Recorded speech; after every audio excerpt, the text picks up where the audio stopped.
days since Tuesday. The team got the day off on Wednesday. Maybe just what have the last couple of days have been like since that tough loss? Well, we had a true session, film session, a get better session, and we broke it up. We did it in the morning yesterday because we did. We had by rules, and it was good for us just to take a day off. They went 9 straight days, 3 games. So saw what we could have done better. Saw the disappointing things that happened in that game, and I thought it was really healthy. That game, we told them that game doesn't have to define you. In basketball, January, February, March, there's a lot of games, a lot of opportunities. Obviously, that one stings. But for us, that game doesn't have to define us, but it needs to change us and get us better. Tougher in those situations and things we could have done better defensively. And then I thought in the second half of the day, we came back and introduced Texas Tech and practice, and I thought we had a great practice. That shows me they care because we told them a lot of truths in that film session, and how they responded was everything you'd want them to how to respond. Everybody took ownership. Coaches, players, we all took ownership. And we had a great practice, and that means they care. Porter, you said after the game that players kind of got tired down the stretch there in the second half. How much of it was that, like you said, 9 straight days or the Saturday, Tuesday turnaround, and how much of it was maybe just exerting a lot of energy to kind of get back in the game in that first half? So I'm not making any excuses with fatigue, being tired. It's what we're in right now. What I will say is we had some mental fatigue as well as physical.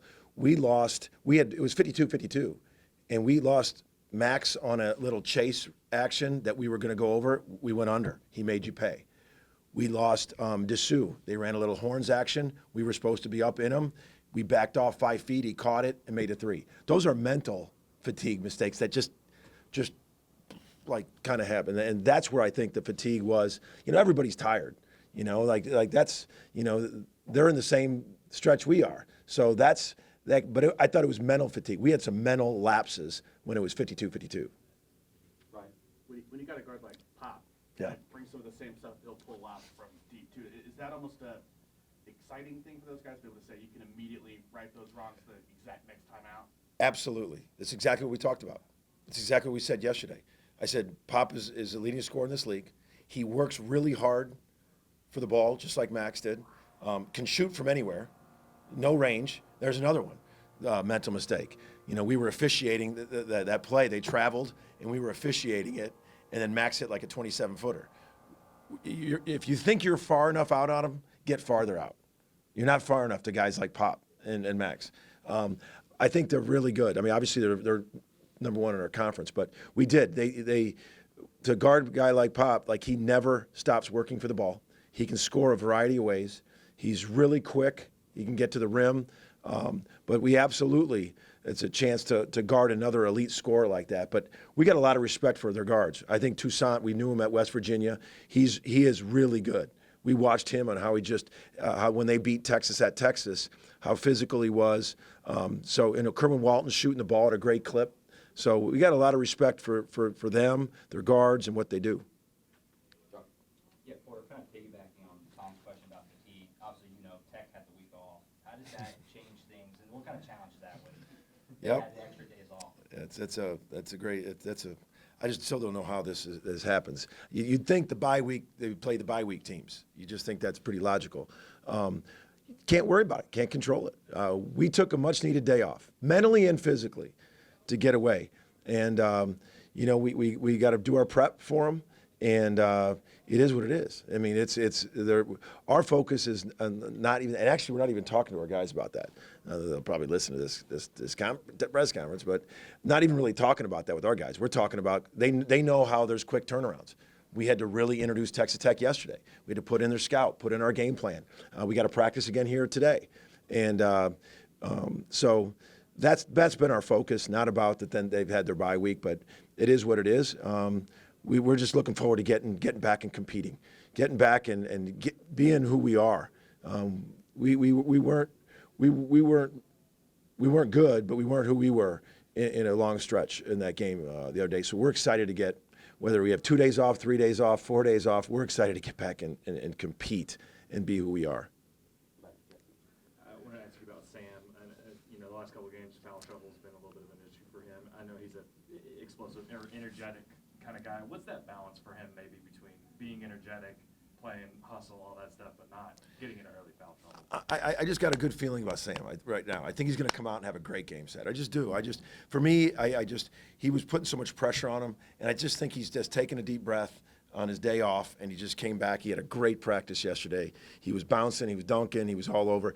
He just, you know, sometimes when you're in your head about foul trouble, you foul more, and that's what happened. He went after a rebound, he didn't get it, and he just kind of shoved the guy out of bounds, and it was like a Sam. He's like, I don't know why I did it, and so I think sometimes I think now he's just gonna get back to playing. Just get that. And if you get in foul trouble, you get in foul trouble. You just got to be smarter with it. But I want him to be aggressive.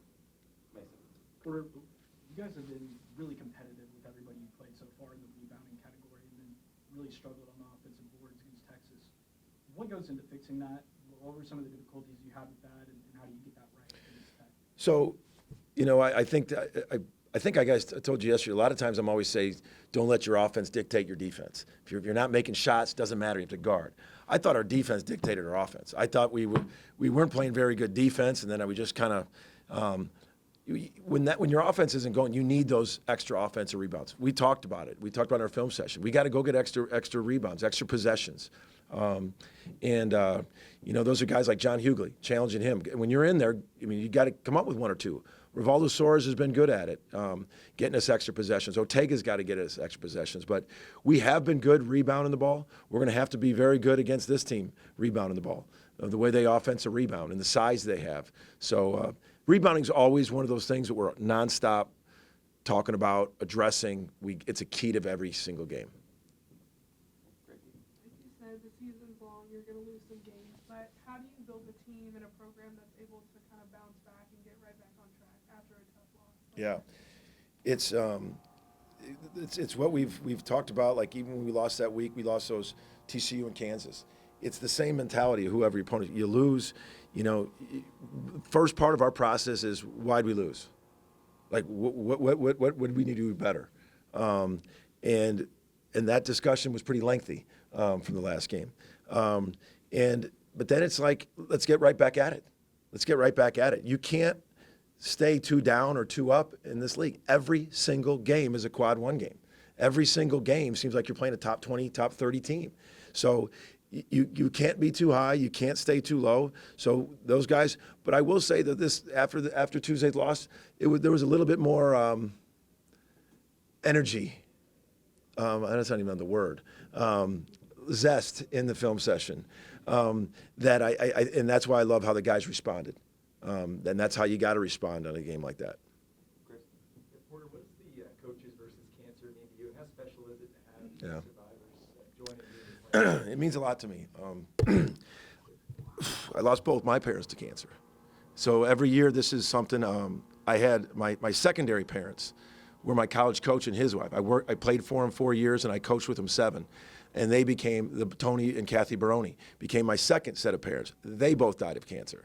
So it affects everybody. The American Cancer Society, the way they, and Coaches versus Cancer, the way they fight for this is relentless.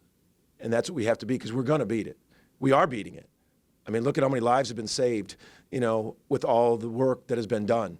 And that's the special thing that it means to me, and to see survivors because of the work that's happened, that we can keep fighting. And so it's a special place in my heart. I think you raise everybody's hand in this room, somebody's been affected by cancer. And that's where coming together, them leading the charge, we are going to beat it.